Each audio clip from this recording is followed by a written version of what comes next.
Jóvenes, buenos días, nuevamente presentes el día de hoy, viernes, para hacer nuestra sesión de aprendizaje. Nuestra señora de Lourdes aprende en casa y el día de hoy les traigo pues la inmigración británica al Perú en el siglo XIX. Soy el profesor Jaime Guevara Piedra, que les estará acompañando durante esta hora de aprendizaje. Vamos a hablar un poquito sobre el propósito, la competencia que ustedes están desarrollando, construye interpretaciones históricas, la capacidad elabora explicaciones históricas, y el propósito del día de ahora es lo siguiente: reforzar lo aprendido en la clase del día martes 9 de junio emitido por TV Perú, para lo cual utilizarás este video y tu ficha de aprendizaje, la cual tendrás que leer utilizando la técnica del subrayado y podrás explicar adecuadamente el tema respondiendo a las preguntas. Bueno, empezamos con Tenemos acá el mapa de Gran Bretaña, y Gran Bretaña lo conforman estos países: República de Irlanda, Irlanda del Norte, Escocia, Gales, Inglaterra, y la mayor parte de los migrantes de Gran Bretaña fueron de... Durante el siglo XIX y desde los albores de la independencia, un número importante de británicos se establecieron en América del Sur, y podríamos dividir esta inmigración en dos etapas. Y la primera etapa, 1821 a 1840, y la segunda etapa, de 1840 a 1820. Vamos a explicar esta primera etapa. Entonces, con la independencia se puso fin a las restricciones de las inmigraciones. Esto nos quiere decir, jóvenes, que anteriormente nosotros, como éramos colonia de España, los españoles habían puesto muchas restricciones a lo que es la inmigración de personas de otros países que no sean de España. Entonces, con las guerras de independencia, cuando nosotros ya fuimos independientes, se abrieron se anularon estas leyes y pudieron venir voluntariamente distintos tipos de colonos, no tanto de Asia, de Europa, de Gran Bretaña, etc. Entonces, movidos por ese proceso de independencia, movidos por lo que nosotros teníamos acá en América de algo nuevo, llegaron al Perú ingleses y franceses. Tenemos en aquella época 6.500 marinos ingleses que se enrolaron a las expediciones libertadoras de San Martín y Bolívar. Entonces, ellos, ¿por qué llegaron? Porque miren, cuando nosotros estábamos en el proceso de independencia a partir ya de 1817, Argentina, Chile, fueron los países que compraron mucho armamento a Inglaterra. Entonces, muchos marinos, muchos militares ingleses llegaron al Perú movidos por ese espíritu, ¿no?, de lucha, y empezaron a ayudar tanto a Simón Bolívar como a San Martín en este proceso de independencia. Con la República se establecieron casas comerciales como la Casa Gibbs en 1820 y Hull, Bruning y Co. en 1820.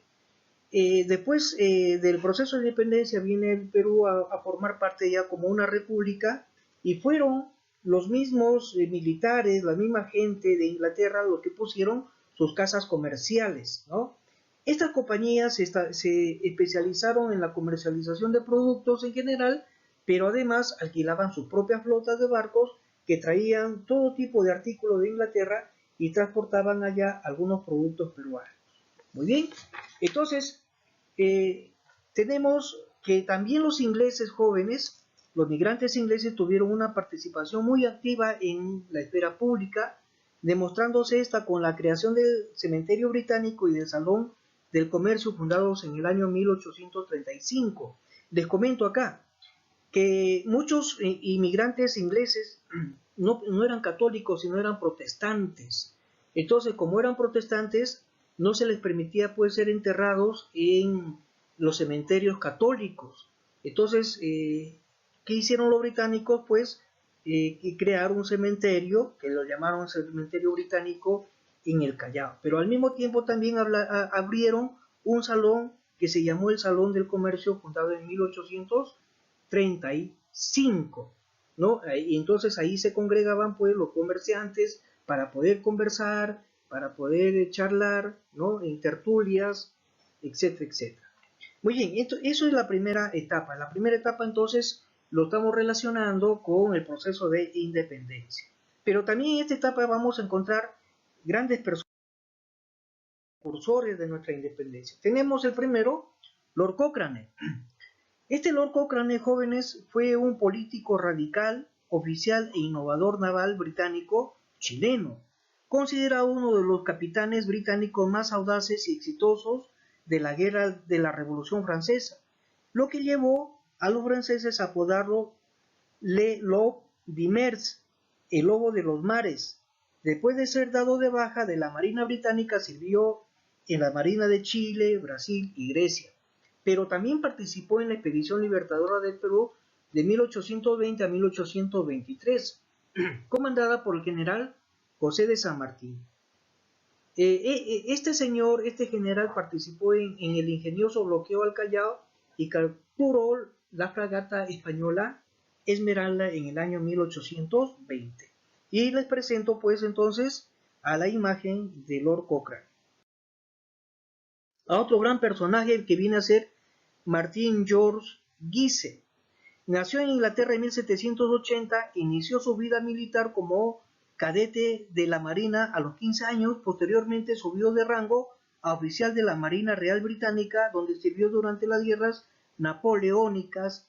Una vez terminada la guerra en Europa, renunció a la Marina Británica y compró su propio navío para partir hacia América Latina y formar parte de las guerras de independencia. Es uno de nuestros próceres de la independencia y fundadores de la Marina de Guerra del Perú. Les presento entonces a Martin George Guise. Y con respecto a este señor, tenemos un video que quiero mostrarles a continuación.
Bien, jóvenes, ¿qué les pareció entonces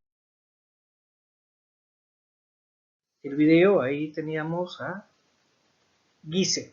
Otro personaje, John Thomond O'Brien, este militar irlandés que participó en la guerra de independencia de la Argentina y en varios conflictos en distintos países de América del Sur, fue secretario y ayudante de campo del general José de San Martín. Como hemos podido observar, estos tres grandes personajes fueron los que pelearon a favor de la independencia de los pueblos de América.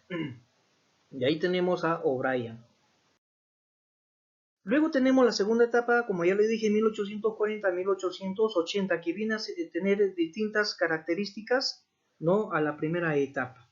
Muy bien, Superado entonces el desorden político de las primeras décadas, el Perú iniciaba un periodo de estabilidad producto de las fuentes más inesperadas, como fue el guano. Entonces, la primera característica, nuestro país adquiere estabilidad económica debido a la comercialización del guano. El guano fue muy requerido, joven, y se vendió mucho a Europa como fertilizante. De ello obtuvimos millones y millones de libras esterlinas y el Perú fue un país muy rico. Este acontecimiento origina el aumento de empresas inglesas dedicadas al comercio del guano, también a la agricultura, a la construcción de ferrocarriles, etc. La gran mayoría de ingleses que llegaron al Perú fueron técnicos, ingenieros reclutados por las empresas inglesas, muy diferente a lo que fue en la primera etapa, que fueron la mayoría militares. En esta época ya fueron ingenieros técnicos que trabajaban para las distintas casas, no que comercializaban el guano. En este periodo los ingleses se asentaron exclusivamente en los puertos, por ejemplo, en el Callao, y se dice que en el Callao, jóvenes, la mayor parte de gente hablaba el inglés. Y además, en época de la guerra con Chile, por la escasez de dinero, ellos crearon su propio dinero en el Callao. Fue un grupo homogéneo que buscó reproducir sus propias costumbres, por ejemplo, el deporte. Entonces, miren, una de las... uno de los aspectos culturales que nos trajeron los ingleses fue el deporte, ¿no? El deporte se desarrolló mucho acá en nuestro Perú, que lo fundaron pues los trabajadores de las empresas que existían acá en nuestro Perú. Entonces, hubieron muchos personajes históricos de la colonia, por ejemplo, Gerald Meyers, Francisco Bryce, John Hoyle, padre del arqueólogo peruano Rafael Larco Hoyle, y también Guillermo Cox. Estos señores se asentaron en el norte del Perú y fueron grandes agroexportadores, ¿no? en su debido momento. Muy bien, entonces esa fue la segunda etapa.